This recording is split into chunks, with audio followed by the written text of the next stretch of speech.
Hello and welcome to the What Northern Ireland Means to Me podcast, presented by me, Julia Paul.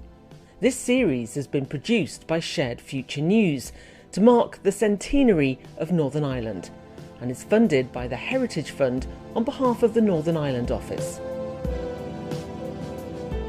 Shared Future News provides information and personal stories on the topics of peace building, reconciliation and diversity to a Northern Ireland audience and beyond.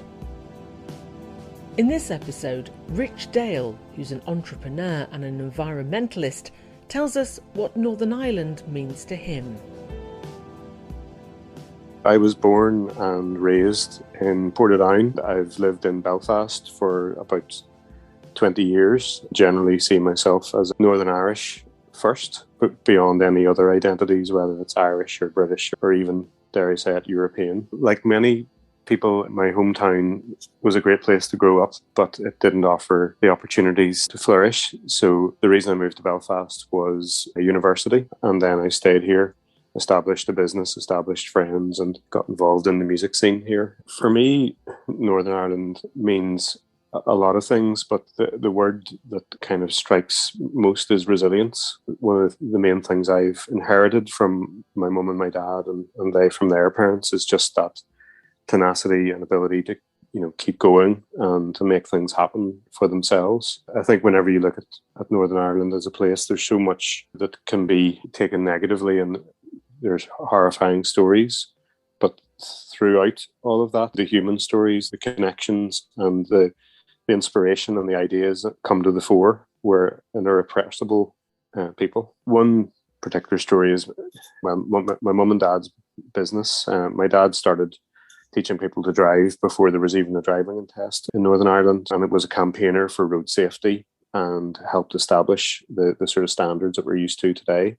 That was a business that grew, started before the Troubles, and could quite easily have become a business that only dealt with one side of the community. But my dad wasn't like that. He had an open spirit, and he treated every person the same. I followed in my parents' footsteps and set up my own business quite early on. Our business started out helping companies work around problems using digital solutions, and then we turned that into a product that we could sell at a larger scale, sort of national and international level. So that kind of Hollywood overnight success story quickly vanished in favor of the slog and keeping focused on your customers and your product, and always looking for better ways to do things. I think Northern Ireland has huge potential, and by having normal, everyday people talking to each other and sharing their hopes and dreams for the place, it has huge potential. People want a better standard of living. Most people understand that we can live in a way that's sustainable. We need to create that critical mass. You see some of these polls that have started to come out, the percentages of people who are now deeply concerned about the environment and the climate, it's very much in the majority now. It's swung the other way. So there is a tipping point, and hopefully the intellectual tipping point happens before the actual ecological tipping point. The whole concept of Northern Ireland in itself is a construct within a construct.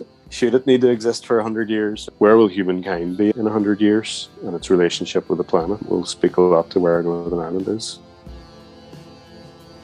What Northern Ireland Means to Me is produced by Shared Future News. Our staff include Alan Leonard, Alan Maben and Julia Paul. Our theme song is Figure in the Fog by Jordan McMurray, with thanks to Music Paths.